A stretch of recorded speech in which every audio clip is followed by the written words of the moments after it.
CM साहब के notice में लाना इस बात को बड़ा जरूरी है, क्योंकि बर्फ में हम पानी का, बिजली का इंतजाम कहीं न कहीं कर सकते हैं, लेकिन ये डॉक्टर्स का तैनात रहना, वहां पर उन लोगों को रिलीफ देना, ये बड़ा इंपॉर्टेंट है। और उसके अलावा सर 12 आ गई, यकीन नहीं मानेंगे आप, इस हिसाब से एक बार बात कर लीजिए, 12-14 घंटे की कटौती हमारे डिस्ट्रिक्ट डोडा में है, 12-14 घंटे की। और ये आज का नहीं है कि बर्फ पड़ गई, ये डेली रूटीन में कई महीनों से हो रहा है और इसका बहुत बड़ा कोहराम है। 14 घंटे की ये कटौती रहती है। और सर इस पे भी थोड़ा अगर ध्यान दिया जाए तो डोडा को एक बहुत बड़े रिलीफ की ओर हम देखेंगे और एक बहुत बड़े बदलाव की एक उम्मीद कर सकते हैं।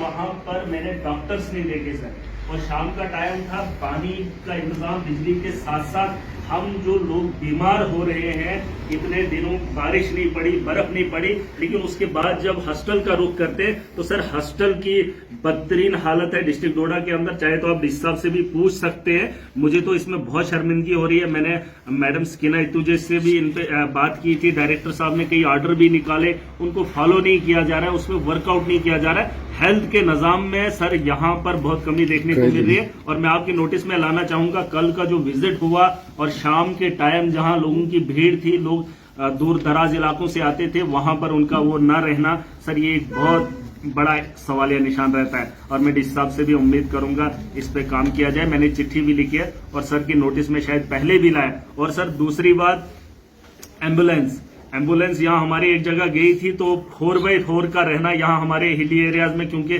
आप कश्मीर देखेंगे तो मैदानी इलाका है, गुलमर्ग या दूसरी जगह होगी तो वहां थोड़ा हिली एरिया, उससे ज्यादा हिली एरिया हमारा डिस्ट्रिक्ट है। और यहाँ पर इन हालात में अगर बर्फ ज्यादा गिरी, चलो ये तो अच्छी बात होगी बर्फ गिरे, लेकिन जो हमारे रास्ते हैं वो क्लियर हो और उसके बाद जो रास्तों पे गाड़ी चले उसमें 4x4 एम्बुलेंस का होना बड़ा इंपॉर्टेंट है सर। इस पे भी थोड़ा नजर रखी जाए, क्योंकि कल हमारी एक एम्बुलेंस गई थी, लेकिन वो बीमार को ना ला पाई, खुद ही जो है वो खड्डे में जाके गिरी है। तो कहीं न कहीं हम चाहेंगे थोड़ा बड़े पैमाने पे इसकी देखरेख हो, और जो हमारे सब डिस्ट्रिक्ट के हॉस्टल हैं, डिस्पेंसरीज हैं, ये जो छोटे छोटे गांवों के अंदर है, वहां पे भी डॉक्टर्स की तैनाती को यकीनी बनाया जाए। और मैं इस हिसाब से भी रिक्वेस्ट उम्मीद तो करता हूं मैं, लेकिन सीएम साहब की नोटिस में लाना इस बात को बड़ा जरूरी है, क्योंकि बर्फ में हम पानी का, बिजली का इंतजाम कहीं न कहीं कर सकते हैं, लेकिन ये डॉक्टर्स का तैनात रहना, वहां पर उन लोगों को रिलीफ देना, ये बड़ा इंपॉर्टेंट है। और उसके अलावा सर 12 आ गई, यकीन नहीं मानेंगे आप, इस हिसाब से एक बार बात कर लीजिए, 12-14 घंटे की कटौती हमारे डिस्ट्रिक्ट डोडा में है, 12-14 घंटे की। और ये आज का नहीं है कि बर्फ पड़ गई, ये डेली रूटीन में कई महीनों से हो रहा है और इसका बहुत बड़ा कोहराम है। 14 घंटे की ये कटौती रहती है। और सर इस पे भी थोड़ा अगर ध्यान दिया जाए तो डोडा को एक बहुत बड़े रिलीफ की ओर हम देखेंगे और एक बहुत बड़े बदलाव की एक उम्मीद कर सकते हैं।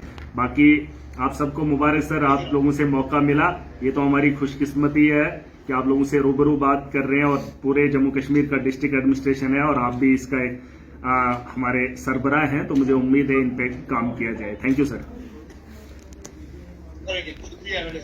Okay, thank you.